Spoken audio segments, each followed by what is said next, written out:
Bienvenue dans cette série de tutoriels consacrés au Web Component. Dans cette vidéo, nous allons voir les templates, l'une des 4 spécifications des Web Components.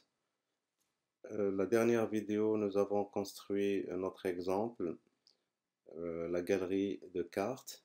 Donc cette galerie est constituée d'un ensemble de cartes. Chaque carte est une copie d'un modèle qu'on a mis ici dans une enveloppe ayant l'ID gabarit et qui est masquée par défaut.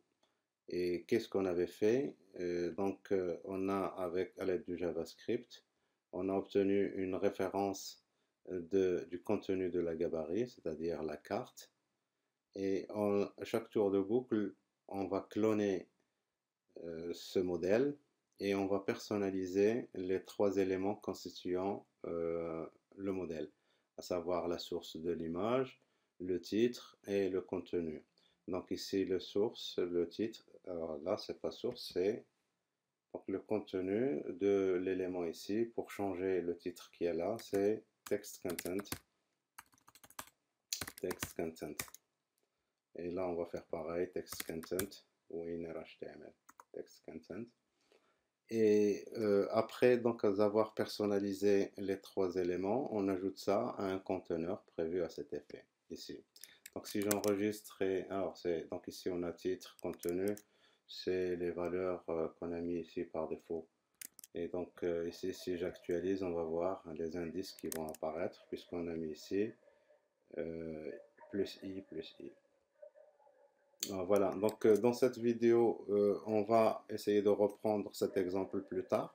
Mais avant ça, nous allons d'abord tester pour voir un peu quels sont les défauts de cette approche qu'on a ici et qu'est-ce que donc apportent les templates justement pour corriger ces défauts. Alors pour cela, donc nous allons créer un fichier test.html et dans lequel on va tester donc les templates. Alors pour commencer, nous allons créer un modèle, un gabarit comme celui qu'on avait fait la dernière fois.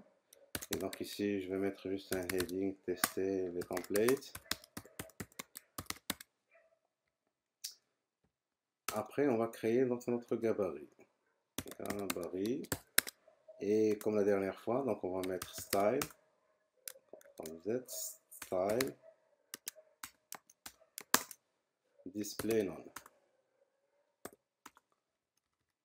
Et à l'intérieur, je vais mettre juste un H1 dans lequel on va écrire heading. Alors pour cloner donc le contenu de ce modèle, donc on va utiliser du JavaScript et je vais récupérer la référence du contenu de mon modèle, c'est-à-dire ici pour moi c'est le H1 et je vais l'appeler H1 égale document.querySelector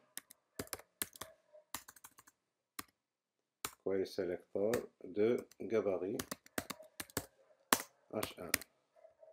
Je fais juste la copie du H1 qui est à l'intérieur. Enfin, je prends juste la référence du H1 qui est à l'intérieur.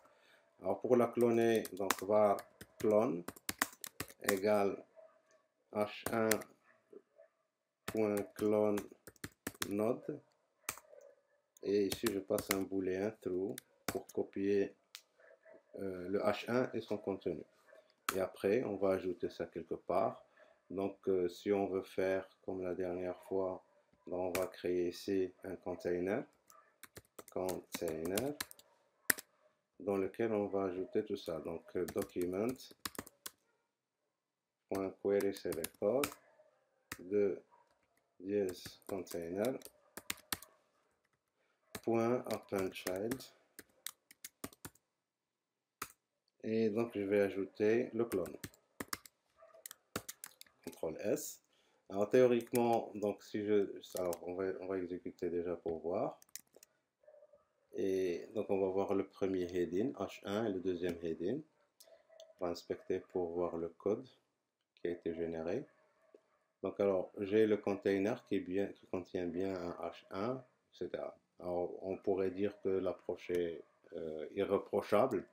Mais si on ajoute par exemple ici à l'intérieur de notre gabarit des styles, par exemple style H1, et je vais mettre ici colored.red par exemple, et je teste.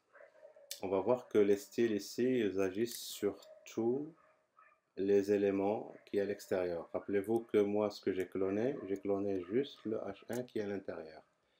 Autrement dit, même si on n'ajoute pas de nœud au container, on va voir toujours les styles qui vont s'appliquer. Alors il faut bien comprendre que même si on a mis ici display none, ça n'empêche pas que les styles qu'on a ici à l'intérieur de s'exécuter. Deuxième truc, si on ajoute ici un script et si je mets ici alert,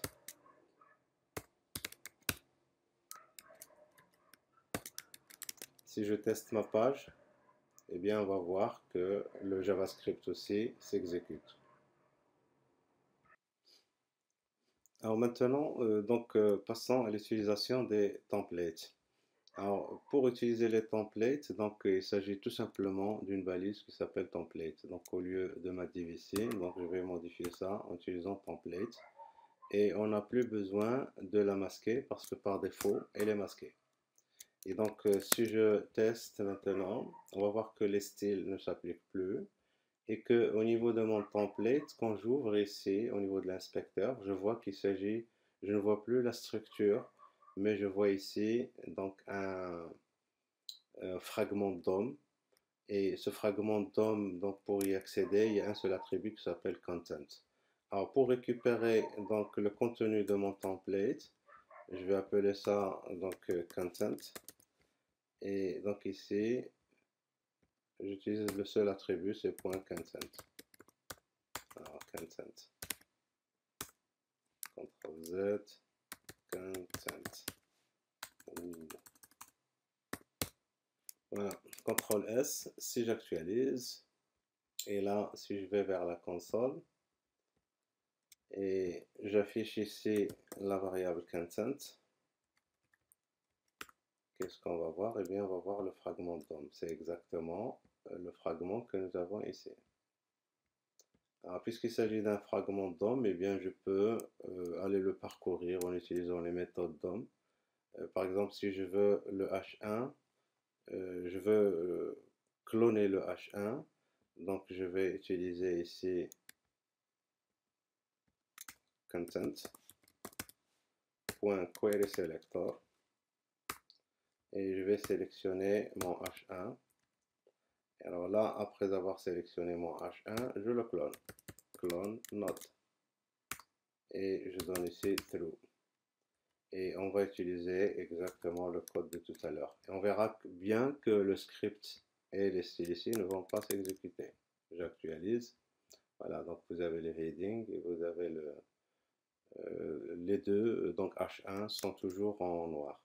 Et alors, donc là, l'intérêt des templates, c'est surtout ça, de pouvoir donc embarquer du code qu'on va réutiliser plus tard, mais ça ne doit avoir aucun effet sur le code de la page courante, sauf si on le veut bien sûr. Donc si au lieu de mettre ici, de cloner le H1, si je clone tout le contenu du H1 et je l'ajoute, bien sûr là, à ce moment-là, je vais ajouter le script et je vais ajouter le style et je vais ajouter le JavaScript. Et donc si on fait ça, si au lieu de faire ça, je prends tout le contenu et je le clone, content.clone, et je l'ajoute. Donc si je teste, voilà, donc là, j'ai cloné l'ensemble. Donc, à vous de voir. Donc, il faut savoir tout simplement qu'un template, il permet d'embarquer un contenu. Et ce contenu, il va être accessible, ça va être un fragment DOM. Et on peut le parcourir en utilisant les méthodes DOM, comme querySelector par exemple, pour pouvoir charger ce qu'on veut. On le clone et on l'ajoute. Voilà. Alors, si je prends cet exemple par rapport à ce qu'on a fait la dernière fois, je vais copier ce fichier et je vais le mettre là. Et on va le modifier pour obtenir le même résultat en utilisant les templates. Et donc, au lieu d'avoir ici, comme la dernière fois, donc un gabarit, je vais avoir ici un template. Template. Et donc on va enlever display ici. Et qu'est-ce qu'on va changer ici? Chaque fois je vais faire la carte, ça va être quoi? Ça va être le clone du gabarit, mais son contenu. Donc le contenu du enfin pas le clone, ça va être le contenu du gabarit. Alors content, et c'est ça qu'on va cloner. Donc content. Et c'est ça qu'on va cloner à chaque fois. Donc je clone le nœud. Alors, on peut faire ça comme ça, comme on peut le faire. Alors je le laisse comme ça, après on verra. Donc on peut l'écrire comme ceci. Clone égale card égale document point import node. Et comme paramètre, on va donner donc ce qu'on veut, l'élément qu'on veut cloner. Le deuxième paramètre, c'est exactement celui-ci. Alors, donc on peut utiliser cette méthode ou l'autre, c'est pareil, à peu près pareil. Alors donc j'enregistre et tout le reste ne va pas changer. Donc si j'actualise, ici, c'est pas là, donc il faudrait que je recharge la page. Voilà, donc on a exactement le même résultat. Si maintenant j'inspecte, voilà, donc j'ai ici un fragment DOM. Et puis dans mon, c'est où le container? Donc voilà, j'ai les différentes cartes. Et à l'intérieur des cartes, j'ai les différents éléments qui sont personnalisés. Donc voilà pour cette vidéo. Dans la vidéo suivante, nous allons voir les custom elements. Alors j'avais mis ici Shadow DOM, donc on va commencer plutôt par les custom elements. Et donc ça, je vais modifier le nom ici. On va mettre, ça c'est la deuxième. Et ça va être la troisième. Donc le Shadow DOM, ça va être la troisième. Et on verra pourquoi. Eh bien, je vous dis donc merci de votre visite et à la prochaine. Voilà.